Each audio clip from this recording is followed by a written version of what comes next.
If your belly feels hard, not soft, not jiggly, but tight like there's something pushing out from the inside, your body is trying to warn you. And most people ignore it.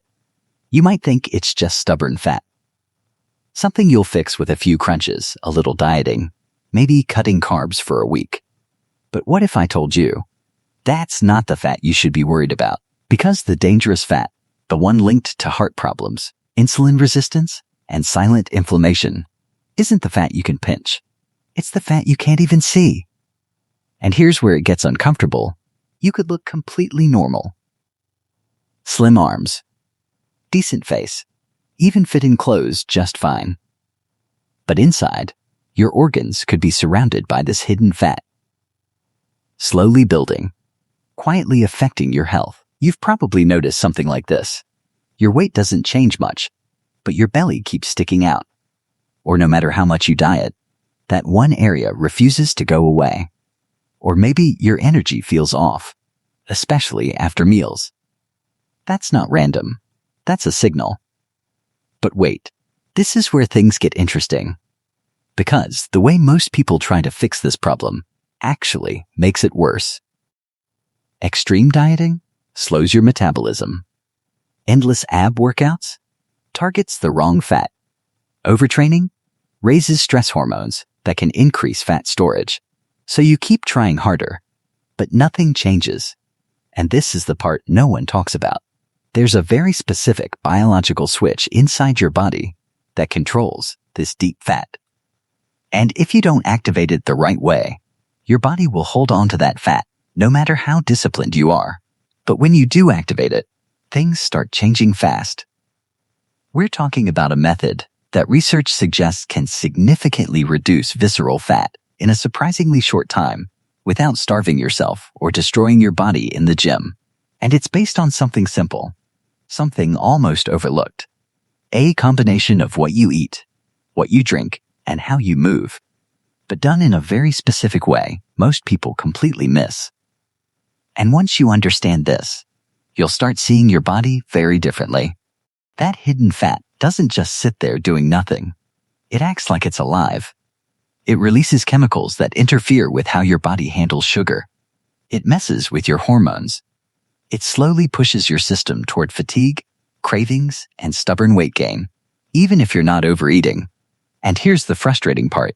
You can be doing what everyone says is right, eating less, working out more, and still feel like your body isn't responding. You've probably experienced this. You clean up your diet. You cut out junk. Maybe you even skip meals trying to speed things up. For a few days, maybe even weeks, you feel like something is happening, and then suddenly, everything slows down. Your energy drops. Your cravings increase. And that belly? Still there. But that's not the real problem. The real problem is that most advice treats all fat the same. It assumes your body works like a simple math equation. Calories in, calories out. But your body isn't a calculator. It's a survival system. And when it senses stress, whether from extreme dieting, lack of nutrients, or poor recovery, it adapts. It holds on to the very fat you're trying to lose, especially the deep, protective fat around your organs. Now, this is where most people go wrong. They try to fight their body instead of working with it. They rely on restriction instead of strategy, intensity instead of precision. But what if the key isn't doing more? What if it's doing things differently? Because in certain parts of the world, especially in Japan, researchers have been looking at this problem from another angle. Not just how to lose weight, but how to specifically target visceral fat. And what they found is surprisingly simple, but also very specific. It's not about starving. It's not about exhausting yourself. It's about triggering the right internal response, a combination of certain plant compounds, a specific type of drink, and a very precise way of moving your body. Individually, they seem small, but together, they can completely change how your body deals with fat. And once you see how this works, you'll realize why what you've been trying before hasn't worked the way you expected. Section 1. The fat you're fighting isn't the real enemy. You've probably been told your whole life that fat is just fat. Eat less, move more, burn calories, problem solved. But if that were actually true, you wouldn't still be struggling with that one stubborn area. And this is where things start to shift. Because not all fat behaves the same way. The fat under your skin, the soft, jiggly kind, is mostly passive. It's like stored energy. Annoying, yes, but relatively harmless. The real issue? It's the fat buried deep inside your abdomen, wrapped around your organs, pressing against your liver, interfering with your pancreas. This is visceral fat. And here's what most people don't realize. It doesn't just sit there. It acts. It releases inflammatory signals. It disrupts how your body handles blood sugar. It quietly pushes your metabolism in the wrong direction. That's why you might notice something strange. You're not necessarily gaining weight everywhere. But your belly feels different, harder, more pushed out, almost like it's coming from inside. That's not bloating, that's pressure. And here's where it gets even more concerning. You don't have to look overweight to have it.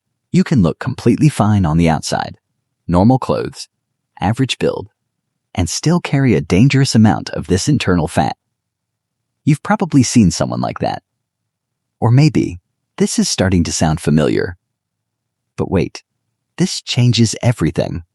Because if visceral fat behaves differently, it also responds differently. Which means doing more crunches won't fix it. Starving yourself won't fix it.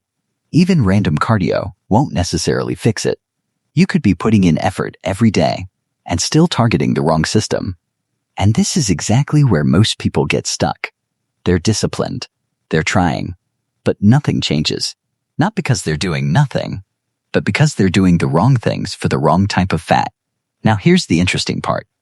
Visceral fat is dangerous, but it's also more responsive when you target it correctly. It reacts faster to the right signals.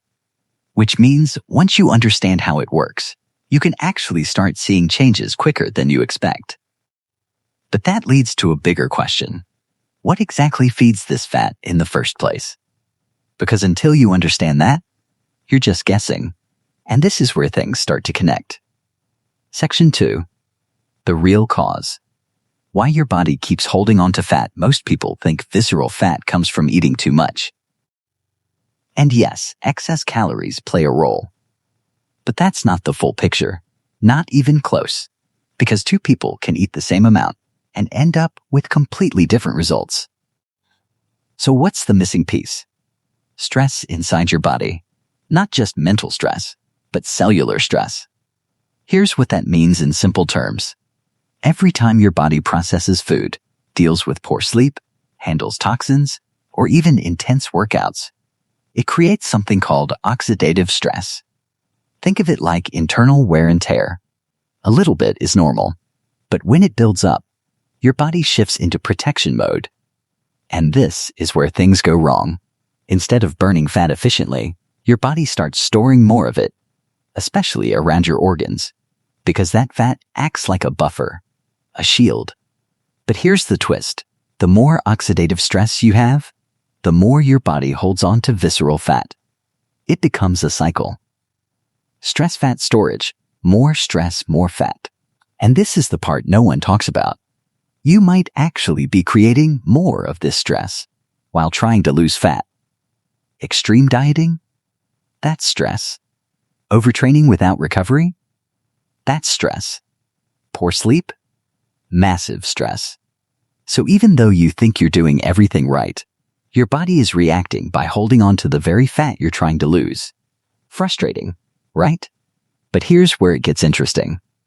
If stress helps create visceral fat, then reducing that stress at a cellular level can help your body release it. And this is where a very specific group of compounds comes in. Not supplements, not pills. Actual compounds found in colorful vegetables. You've heard of them, but probably underestimated them. Carotenoids. These are the pigments that give plants their deep colors: orange, red, dark green. Carrots. Spinach. Bell peppers. Sweet potatoes. And here's what studies suggest. These compounds may help reduce oxidative stress inside your body, which means they don't just add nutrition. They change the environment your body operates in. They support the system that decides whether you store fat or burn it. But wait, that's not the real breakthrough. Because the impact isn't just general health. It appears to specifically influence visceral fat reduction. And that's a completely different game. But even that alone isn't enough. Because there's another layer most people completely miss. Something you drink every day. Or don't. That can either help unlock fat or keep it trapped. And this is where things take a surprising turn. Section 3. The hidden key that unlocks fat burning. You've probably heard people say green tea helps with fat loss. And maybe you brushed it off. Sounds too simple, right? But here's the thing. It's not about green tea itself. It's about what's inside it. A compound called HCG. Now this is where it gets interesting. Your fat cells aren't just passive storage units. They have mechanisms, controls, even something like a lock. And under normal conditions, that lock stays closed. Your body holds onto fat. But certain compounds can influence that system. HCG appears to support processes related to fat oxidation, basically helping your body use stored fat for energy. But that's not the only role. Here's the twist most people don't realize. It may also influence how your body handles incoming fat from food. Think of it like this. Instead of just trying to burn what's already stored, it helps reduce how much gets stored in the first place. That's a double effect. But wait, this changes everything. Because most people who drink green tea do it wrong. They grab bottled versions loaded with sugar, or weak tea bags with minimal active compounds. And then they say, it doesn't work. Of course it doesn't, because the dose and form matter. Stronger forms like matcha, where you consume the whole leaf, provide a higher concentration of these compounds. And when combined with natural caffeine, it creates a synergy. One supports fat oxidation. The other helps mobilize energy. But here's the catch. This only works if your body is already in the right state. Which means diet alone won't unlock the full effect. Drinks alone won't either. There's one final piece. And this is the part most people either avoid or completely misunderstand. Movement. But not the way you think. Because more intensity is not always better. In fact, too much intensity, done the wrong way, can push your body back into stress mode. And we already know what that does. So the real question becomes, what type of movement actually targets visceral fat specifically? And this is where things get very precise. Section 4. The 75% rule that changes everything. Most people treat exercise like a punishment. Go harder. Sweat more, push to exhaustion. And if you're not dying at the end, it doesn't count. But that mindset? It might be the exact reason you're not seeing results. Because when it comes to visceral fat, intensity matters, but only to a certain point. Too low, and nothing happens. Too high, and your body shifts into stress mode again. So where's the sweet spot? This is where something called the 75% intensity zone comes in. Now don't worry, you don't need machines or complicated metrics. There's a simple way to understand it. It's called the talk test. At this level, you can still speak in full sentences, but you're slightly out of breath. You wouldn't want to have a long conversation. That's the zone. Not easy, not extreme. Right in the middle. And here's what's fascinating. Research suggests this moderate intensity may be particularly effective for targeting visceral fat. Not just general weight loss, but specifically that deep, dangerous fat. And this is where people get it wrong again.